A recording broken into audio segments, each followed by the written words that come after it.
Welcome along, Golf Weekly fans. We reunite once again. Nathan Murphy alongside me in studio. Hello. How's it going? There is much to discuss this week. No Fionn Davenport, he's otherwise engaged. No Peter Lorre either. We've been abandoned. Where's the commitment, Joe? Golf Weekly, it's called. I'm not seeing it. I've just opened up a new driving range. Can't make it today, lads. Business is booming. Don't need you anymore. Yeah. A few Golf Weekly listeners, you'll see on the tweets, have been to Spowell to see Peter Lorre. So it's working again. Yeah. The Golf Weekly touch. Basically, if we endorse you, you're a millionaire. Which brings us on to our guest today. Let's go to his mansion. Yeah. Shane Ryan, Slaying the Tiger, is with us. Hello. How you doing, guys? We've drafted you in. You're kind of co-presenting today.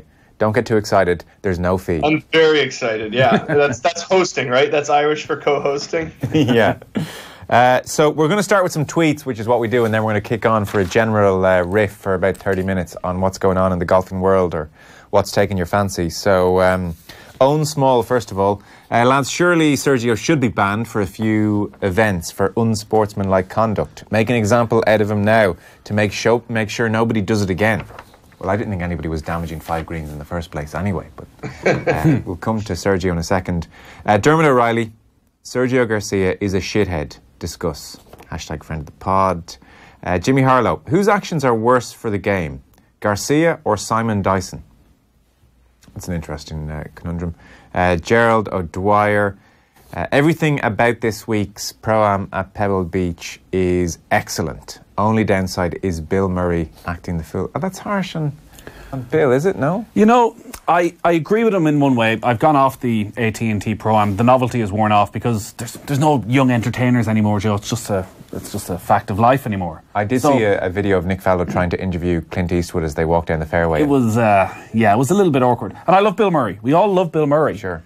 But I like to think of Bill Murray as a movie star, not as a average, probably in his 70s now, guy out playing golf. Just ruins the mystique. Where are you on the Pro-Am, Shane? Pebble Beach? Yeah, I like the Pro-Am. I do agree that the Bill Murray thing is... I love Bill Murray, and I think he's a great actor, a great comedian, but I think it's like, how long do we have to rely on him as a crutch? Where are the other funny people in the world? Like, let's get Steve Coogan. I mean, let's pilfer your side of the pond. But I will say, Bill Murray continues to be funny, I think. I followed him at the Ryder Cup in Medina a few years ago, and he did a lot of funny things, but my favorite was a kid in the gallery. He was walking by, gave him a kickball. They sold these like novelty white kickballs, I'm sure you've seen. He gave him a kickball design, and Bill Murray took the kickball and punted it like into the lake, which I was like, that's great. That is pretty funny. That's better for that kid than any signed kickball would ever be, that memory. But yeah, I still think he's got like good instincts. But I mean, yeah, it's like, the vast majority of any Pro-Am, including that one, is awful billionaire businessmen who have committed war crimes and a couple entertainers. You're not even exaggerating. Oh, really? No. There was a story that came out, you may have seen on Deadspin, where actually one of the masterminds of the Indonesian genocide from the 60s plays in Pro-Ams in California with all his kids and stuff. So that's a true story. That's probably the most egregious example, but I don't think you have the best of humanity in Pro-Ams typically. Okay. He has come up with a great idea, though, of maybe doing the trip to golf. If you got Steve Coogan and Rob Brydon, maybe to go to cover a golf tournament and just do impressions of everybody there. Yeah, and you could even have a segment where nobody knows who Rob Brydon is, and the nobody in America. I love him. Don't get me wrong; the Trip movies are awesome, but I think that would be a cool novelty. Have you seen The Trip? These are great ideas, guys. Have you seen The Trip? Great ideas. Yeah, big fan. Have you seen The Trip to Italy? Have you seen The Trip to Spain?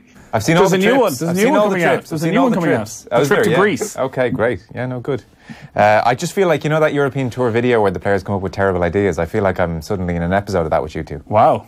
Sorry, is that harsh? Wow. The Bill Murray being a crutch thing is an issue. And it's something the European Tour suffer with as well. Anyone who's remotely funny, i.e. Beef Johnson, I mean, they overuse, they rinse Beef for everything he's worth. Eddie Pepperell is the new Beef. Is that right?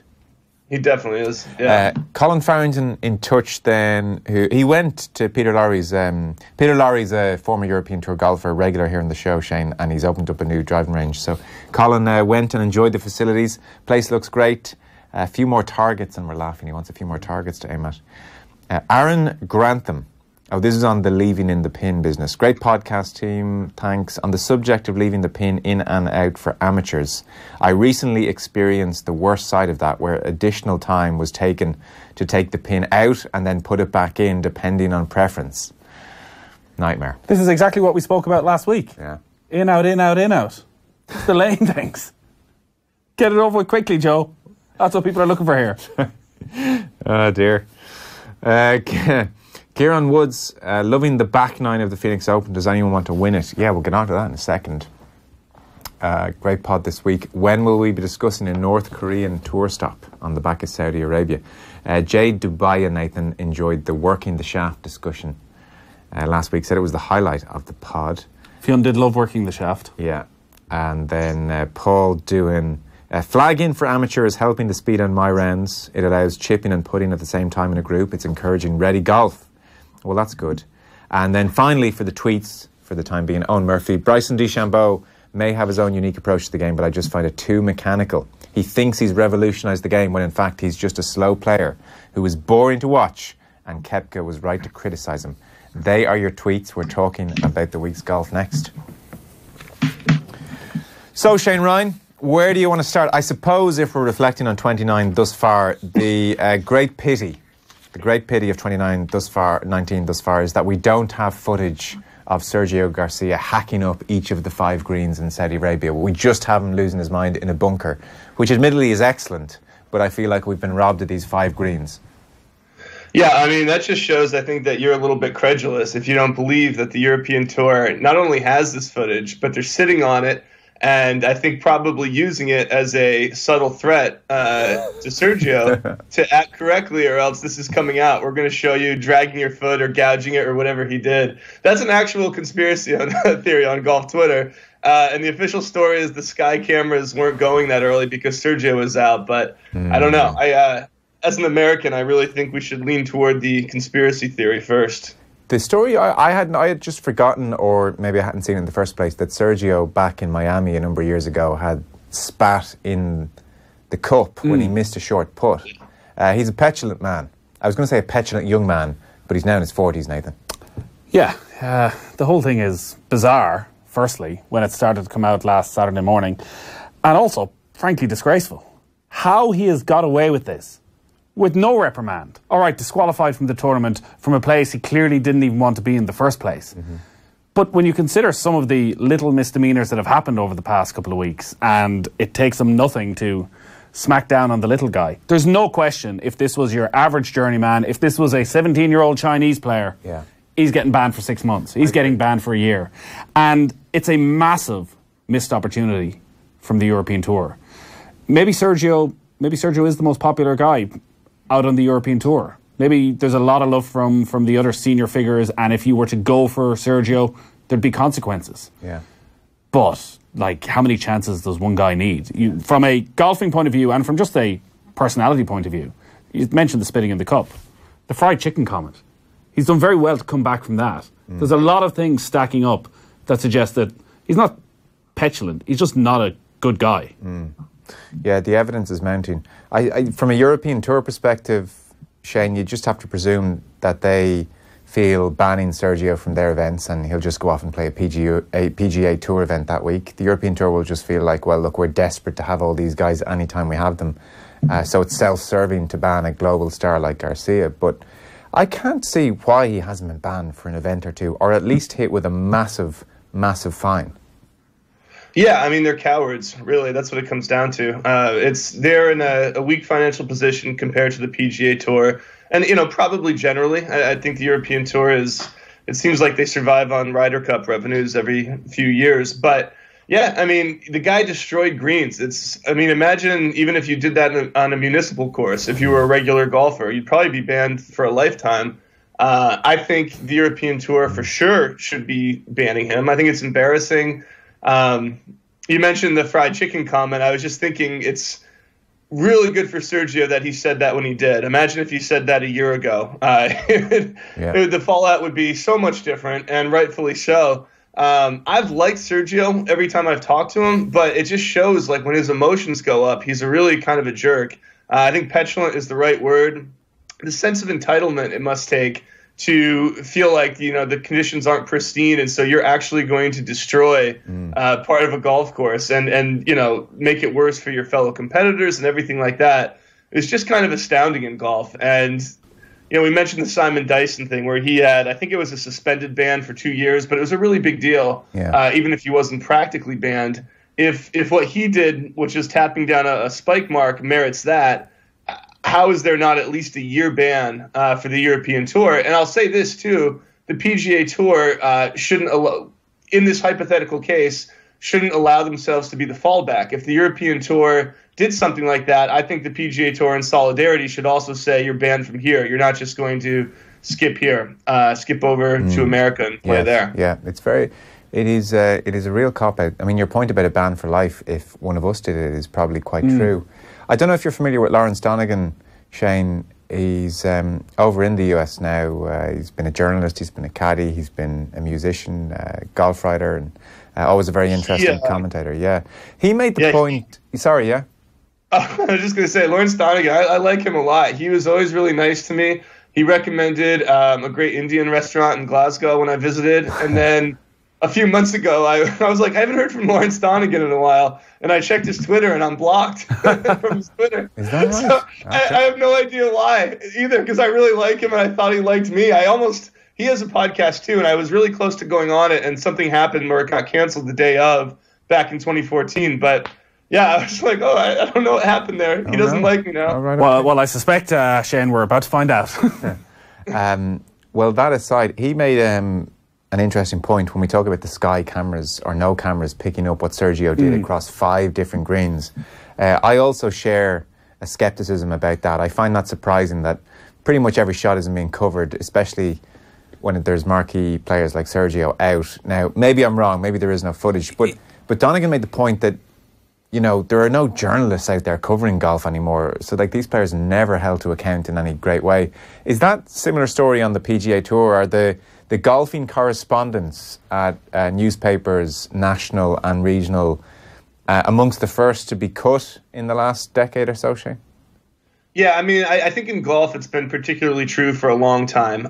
Even what we saw Martin Dempster do, which is go out and take photos. And I think he had a source on the European Tour that told him that he's really the only reason we know it was 5 separate greens. Okay. Otherwise, I think Sergio said a couple of greens in his statement, and the European Tour was just pretty quiet in general. Without Martin Dempster, we wouldn't even know that. I would say on the PGA Tour, there probably would not have been a Martin Dempster unless Alan Shipnuck happened to be at the tournament or something, or a very small handful of people had happened to be there, which... most of them tend to only be at majors. So in this case, it probably, would not have happened. Yeah, it's a big problem. Access is a problem. The fact that golf is an individual sport where players persist over decades. And so if you piss one of them off, you could be screwed for a career, unlike a team sport where, you have everybody else, you have the coaches, and eventually they're going to leave anyway. But yeah, I do think it's a really big thing, and it's something I've been thinking about a lot lately. There needs to be more boldness in golf journalism, particularly in America, and there needs to be a better eye toward the political aspect of things. And aside from Sergio Garcia's antics, I personally believe it was absurd to have a tournament in Saudi Arabia in the first place.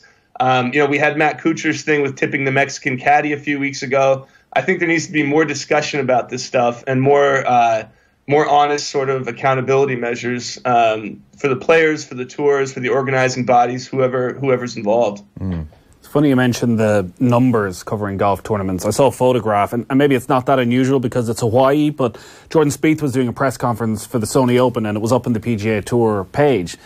And the room, there was about 6 journalists. And I was thinking, oh my God, you would love to be there. You've got Jordan Spieth, and there's only 6 journalists in the room getting half an hour with Spieth. And then actually you think back to... well, we cover the Irish Open every year. Rory McIlroy sits down.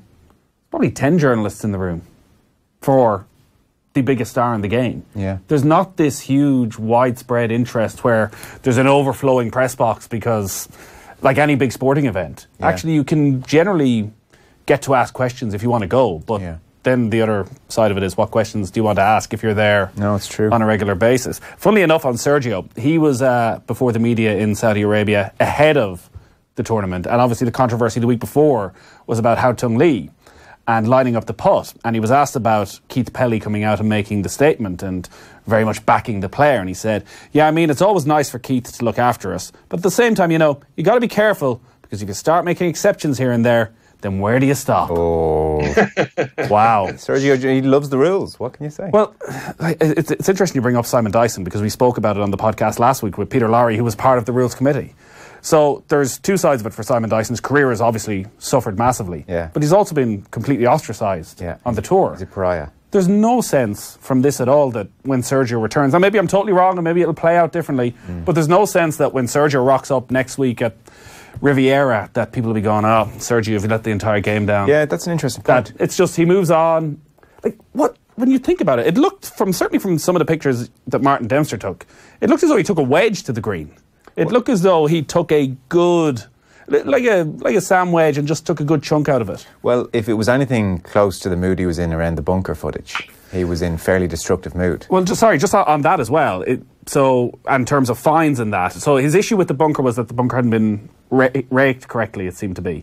And I remember a few years ago playing in the Pro-Am for the Ladies Irish Open, and talking to the caddy of the pro we were with, and he was raking the bunker, and I was chatting about it, and he said that at that stage the fine for not raking the bunker correctly on the Ladies European Tour was €750. And he was saying it was multiples of that, I think, on the European Tour for just not raking because he said, listen, we're talking hundreds of thousands of pounds here. If you don't rake it right and he ends up in a bad light, you could well be costing somebody the tournament. So that was the level of fine that was in place for not raking a bunker correctly, and that is 7-8 years ago. Yeah. I'm surprised more of the players behind, haven't come out and said, like, this guy could have screwed up her entire year. Well, come on in, Brooks Koepka. Brooks Koepka then, so Popeye himself. I mean, it's going to be interesting next time these two meet, because I don't think Sergio is going to say anything to Brooks Koepka's face or his biceps. Interestingly, Brooks Koepka is now so interesting at the moment. His manager has had to come out and deny that he has prompted or encouraged Brooks Koepka to be so interested. Ah, no way. Yeah. The manager has come out and said, I didn't tell him to do anything. It's just Brooks. So, look, he is called, that's just Sergio acting like a child, he said to the Playing Through podcast. To act like that, disrespect everybody, to act like a child out there, not cool, not setting a good example, and it's not cool to us, showing us no respect or anybody else. And then, I've just seen this in the last 24 hours, Brooks Koepka. This is ingenious, Shane. I applaud him, ingenious. So he's talking about slow play. Brooks Koepka won in the Middle East very recently, and he's one of the main offenders. He's, a minute and 45 seconds for a wedge shot. DeChambeau. What did I say? Koepka. Sorry, DeChambeau, yeah. 1 minute 45 seconds for a wedge shot, and God knows what else around the greens. DeChambeau claiming he's figured out how to put on the grainy greens, and someone said, well, how do you do it? And he goes, no, intellectual property rights. I ain't sharing that with you. I figured that out with my massive brain, which was just fantastic. But so Brooks Koepka was asked about slow play and had a good cut off DeChambeau, and then he's revealed what he's up to. So Brooks Koepka now, he's a fast player, likes to play fast. And he said that in the first 2-3 holes, when he knows he's with slow players, as he said himself, often the best players in the world, he will deliberately walk slowly to his ball, and then he'll go to the Portaloo, hang out there for a few minutes. No business happens. He just hangs out in the Portaloo, sits there on his phone, and then goes back out. His group are then put on the clock, and therefore his playing partners have to pick up their pace of play. So as Brooks says, I played 2 holes slow, and then we play the next 16 holes at Brooks' pace, and that's how I roll. Honestly, if I could give him a standing ovation, I would. It's genius. This is genius, Shane Ryan. Yeah, it's really smart. It's made me like Brooks Koepka immediately. It undid like a decade, or no, not a decade, but like 5 years of boredom. No, he was great. All those interviews were awesome with Brooks Koepka. It showed real personality. Whether somebody told him to do it or not, I don't think you can really fake that kind of authenticity. And he just seemed smarter than I probably thought he was. He seemed more at ease, and he seemed more interesting. And I actually interviewed Koepka for the book, and it didn't go in because he wasn't really high profile enough at the time. Story of his life. You joined the long list of people in Koepka's Black Book for that very reason. Yeah, probably. That's exactly right. Yeah, and it's funny when you were talking earlier about nobody told him to do it. he probably had the instinct to do it himself. I can kind of believe that because he very clearly keeps as you said, like a tally of any journalist who's ignored him. Anytime he's not asked into the press room after a round to do an interview, this is all goes in the mental ledger of Brooks Koepka. And so rather than like convention wine, I think he probably figured out, you know what, if I just share myself a little bit, if I show some honesty and tell some good stories, the best of which was the genius get on the clock maneuver. I think it's really good for him. And I think, you know, all the cool kids on golf Twitter bought it hook, line, and sinker. I think everybody like immediately is like, oh, this is intriguing, and I want to hear more from Brooks Koepka. So I think he, you know, on a scale of like Dustin Johnson on one end to Rory McIlroy on the other, he just moved away from DJ and is creeping toward the good side of the interesting spectrum. Yeah, he's outgrowing DJ. And if you pick your enemies correctly, there's nothing to lose here. Harrington has been outspoken his entire career. He's had pops at players along the way and is quite honest about guys who annoyed him when he was playing with them. But you know, he knows the guys who he's going to need at different stages. So you gotta think correctly on this. So maybe DeChambeau comes back to haunt him, but I don't think he's going to have an issue with Sergio. I think it's listen, I'm the real American here. I'm Captain America here now. And you, Mr. European, don't need you. No. So, you mentioned that he might move up the rankings of how many times you're interviewed. Funnily enough, Data Golf have done some of the most fascinating research and something I would never have thought of as to how many interviews players do and whether they're over-interviewed, under-interviewed in comparison to how they're playing. So, they've looked at a player's average score, strokes gained, and where they are in tournaments and whether they should be interviewed and whether they are or aren't. And players who are, say, underperforming yet still get interviewed every time. This is amazing. Right? Can I have a guess who's the most over-interviewed golfer? Are we talking PGA Tour here? So we're talking PGA Tour. I mean, Tiger, obviously. I think Phil. Phil's had a bad year. Phil is in second. Tiger is way down in about 10th. See, his play has been good enough to merit interviewing. So that's the thing. You got to think of guys who aren't playing particularly well. You know what? Do you know who Jordan it is? Spieth. It's Jordan Rory McIlroy. No, Rory McIlroy is 7th. Jordan Spieth, says Shane. Jordan Spieth is 4th. Okay. Hang on now. This is somebody who is a great communicator, a great talker, but has had a real dip in form. But let's just say I wouldn't be surprised if he turned up this week at Pebble Beach, of all places, and played very well. Somebody who has a lot of history with Pebble Beach, who's a good talker. Pebble Beach. Pebble Beach. Nobody. Dear God. No, give me another. Hang on. Don't give the answer.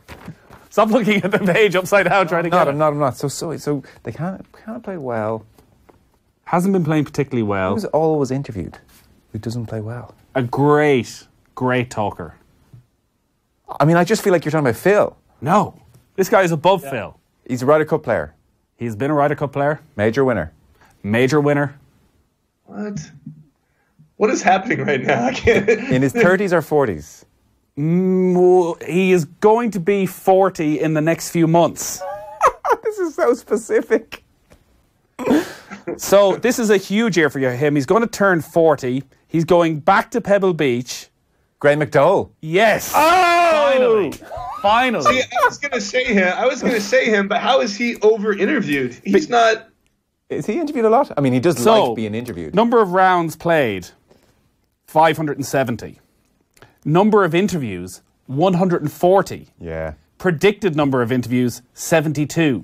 So he's getting interviewed twice as much as his play suggests he should. And you said that's only on the European, or only on the PGA Tour. I suspect it's only on the PGA Tour. Doesn't he win awards for like best cooperator with the media?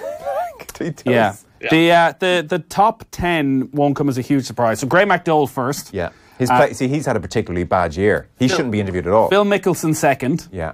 Padraig Harrington third. Jordan Spieth fourth. Yeah. Rickie Fowler fifth. Rory McIlroy sixth. Davis Love seventh. Lee Westwood eighth. Tiger Woods ninth. And Ian Poulter 10th. Poulter, yeah. So, then we go to the most under-interviewed. Okay.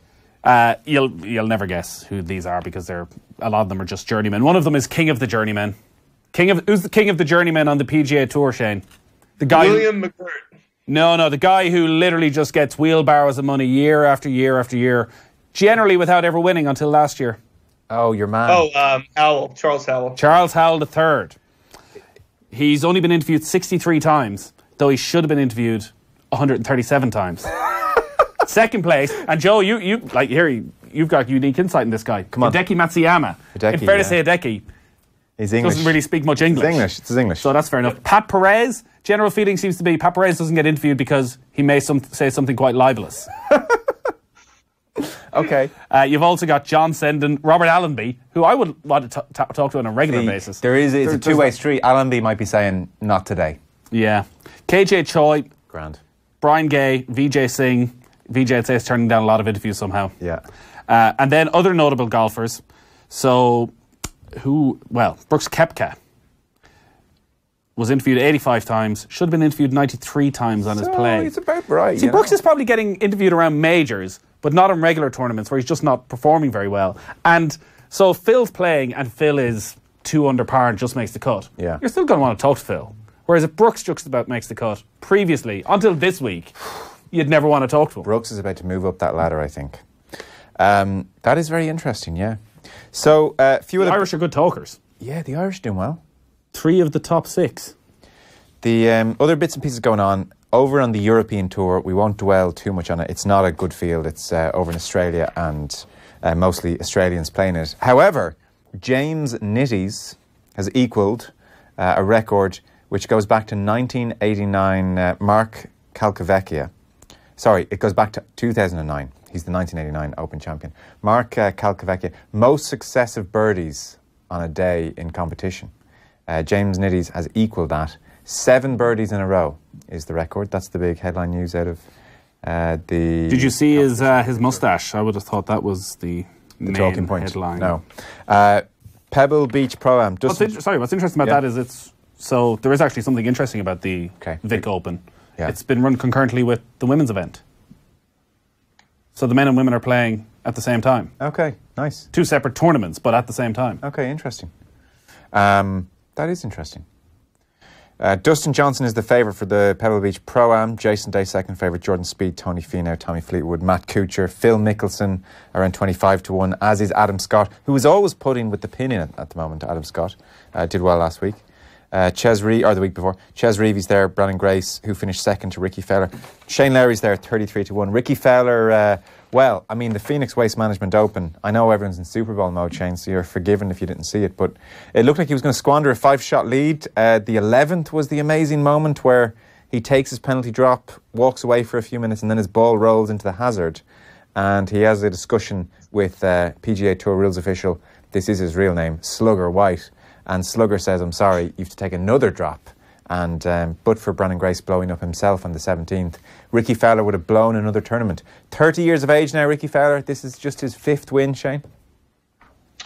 Yeah, Rickie. I actually thought he did a pretty good job coming back from that. I was impressed because it really did. The narrative was pretty set in stone. It seemed like after 11 that this is going to be yet another disappointment. There's like a sub-narrative you might not know about, but he's never won in front of his grandfather, who was a huge influence on him. And his grandfather was there again in Phoenix. And he had blown it in Phoenix in front of his grandfather either, I think, like 2 years ago or last year. So it was a great win for Rickie. Rickie Fowler is one of those guys now that I think, fairly or not, his career is going to be defined by whether or not he wins a major. He's basically kind of probably like what Sergio was like at his age at this point. But even maybe a little worse because I think Sergio had a few more wins. And not only has Rickie Fowler not won a major, but he does seem to have problems winning even the rank and file sort of events. Great win for him. I think that's probably an extremely hard thing to do in any sport, but especially in golf, where it seems like you work so hard to get in a position where you have a chance to win, and then a silly or unlucky mistake kind of seems like it's going to tank everything for you. So that showed a lot of resilience from him, and hopefully it bodes well for this year and for his future. But we've seen Rickie kind of the way he won the Players' Championship a couple years ago. These little signs that things are turning and that he might win a big event, but it hasn't happened yet. So hopefully this is the year. I'd say he was glad Johnny Miller retired on Saturday night, considering his previous victory was it at the Honda Classic, where Miller absolutely destroyed him for the entire back nine. The statistics around Fowler at the weekend, and just in general, are ridiculous. Right. The worst ever strokes gained tee to green in the final round by a PGA Tour winner since the stat was created. And it's not even close. Wow. So the worst round any winner on the PGA Tour has put together. First time in 9 tries when he's held a 36-hole lead on the PGA Tour he's won. Closed out the 54-hole lead for only the second time in 7 attempts. His 74 was the highest final round score ever to win the Phoenix Open. And he is still, and this is probably the most damning one, he's still yet to post a subpar score with a lead on a Sunday. Wow. Wow. That is amazing. So, look, he can take a lot from this win, but in other ways, he can't take that much. He still hasn't gone out on a Sunday and done it. There's nothing that he has shown in his last few wins that suggests if he's in contention with 4 holes to go of a US Open or an Open Championship, that he has the nerve to hold on. Yeah, very interesting. 74 to Brandon Grace's 69 on the last day. As we begin to wrap up, Shane, some other stories. Justin Rose still looks very good. Tiger Woods came out and he's easing back into it. He's going to play Riviera, I think, next week. McIlroy is kind of trending in the same direction as he was last year. We're all gearing up for Augusta, especially Tiger and Rory. You feel that's going to define the first quarter of their season because nothing else looks likely to just now. Yeah, I think that's right. I think Tiger, the big thing is, last year was so improbable, I thought. And now the question is, can he sustain it? Can he kind of consolidate everything he fought for last year and continue to be one of the best players? And then Rory McIlroy, I wrote about this. It's a strange new world where Rory is actually a pretty terrible pressure player.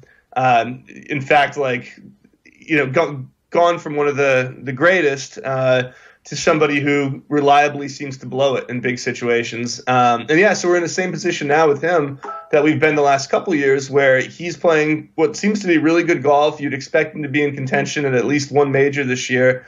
And the question is that nerve going to come back or is it sort of permanently fried up? I'm starting to worry, I must confess, Nathan.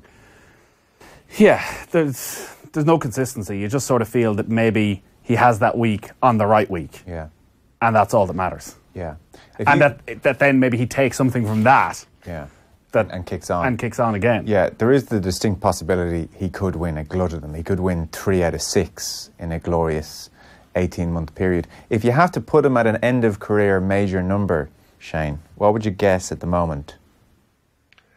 Yeah, it's a really good question. I wrote a thing basically asking the question of, do any of his generation have a chance to get to 10 majors? Yeah. And I gave him the best shot. I gave Jordan Spieth the best shot, with Rory being second, Koepka kind of a dark horse, and maybe Justin Thomas a very, very dark horse, but somebody who could be promising. But I would say if I had to put a number on Rory right now, it's so hard. It's so hard, but I would probably settle on 6. Yeah. If I were making odds, I would put the over-under on maybe 6.5. Yeah. But it seems like 6 is a good place. But, certainly, I think Nick Faldo won 5, all 5 of his. It was all 6 after age 30. And all of Phil's I'm not sure about that, actually. You could be right about that. Sorry. I think all of Phil Mickelson's were after he was 32. So there's absolutely precedent that he could go and get 10 for sure. So it's a great question. Maybe 6, but it's tough to say. Just feels like the game has transformed since Mickelson and Faldo, that it feels more and more as though it's becoming a younger man's game. Even talking about Rickie Fowler at 30. Yeah. Sort of feel like maybe your best years are behind you. Is Rory going to get stronger over the next decade? He can't get any stronger. That's what I mean. Can he go to the gym anymore? Yeah, no, it's a fascinating one. And then Tiger was very rusty, we should say, and we'll see him at Riviera where he doesn't have a great record. Slow play has been the other big talking point this year. A lot of people giving out about DeChambeau not being penalised. That's just going to continue. Slow play is here to stay, I think. Listen, DeChambeau, Saudi Arabia, all these people are just thanking Sergio Garcia. Yeah. Because everything else just falls off the radar. Dustin Johnson, actually. We don't even mention when Dustin Johnson wins a really high quality field in Saudi Arabia. It's just like he's just that good. It barely merits mention, and yet I still have no faith in Dustin Johnson delivering under pressure at a major. I did like the some of the conversation afterwards around, if you're trying to have the deep discussion with Dustin about, well, Saudi Arabia, Dustin, like, the human rights issues, and Dustin's like, what?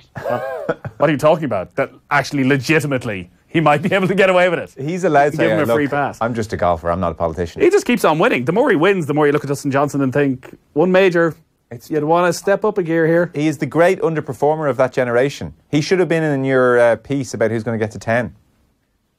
Yeah, no, I mean, he definitely won't get to 10. Yeah, it's him, and he's a little bit younger than guys like Justin Rose and Adam Scott, but it's these guys who, it's really kind of mind-boggling that they only have one major right now. But I would say in terms of pure talent, even DJ's even a little bit higher than someone like Rose, who obviously is just playing so great right now. Yeah. But yeah, he was really unlucky at Chambers Bay. I would push back a little bit. I think Dustin Johnson under pressure is fine. I just think he's had a ton of bad luck in his career. I think he should have 3 majors right now. And I think the next time he finds himself in contention, he'll be fine. He's not quite Koepka, but I think he's a steady presence. I thought his U.S. Open win was actually really impressive because of all the rules nonsense that they confronted him with in the middle of the round. So I think DJ will get a couple more inevitably. But yeah, it is. One major is certainly too low for him. Listen, great to check in. Let's try and do it every couple of months and have a chat about things. Shane Ryan, we love your book, obviously. Chasing or slaying? Slaying the Tiger. I can just feel the love emanating as you great book. Sorry, we do love the book. We do. I'm teasing it. It's called Slaying the Tiger in America and Chasing the Legends in the UK and Ireland. Oh yeah, that's the confusion. Don't get the American version is the advice. Yes, that's the. Do you make more money off the American version? Good question. I don't know at this point, but definitely get the American version because it's not, your outrageous libel laws over there haven't watered it completely down. There are things I could tell you about Nathan Murphy on American soil, but I can't even repeat it. Yes, get the American version, and it's big 2 thumbs up. Listen, always good to have you on, man. Thanks a mil. All right, thanks, guys.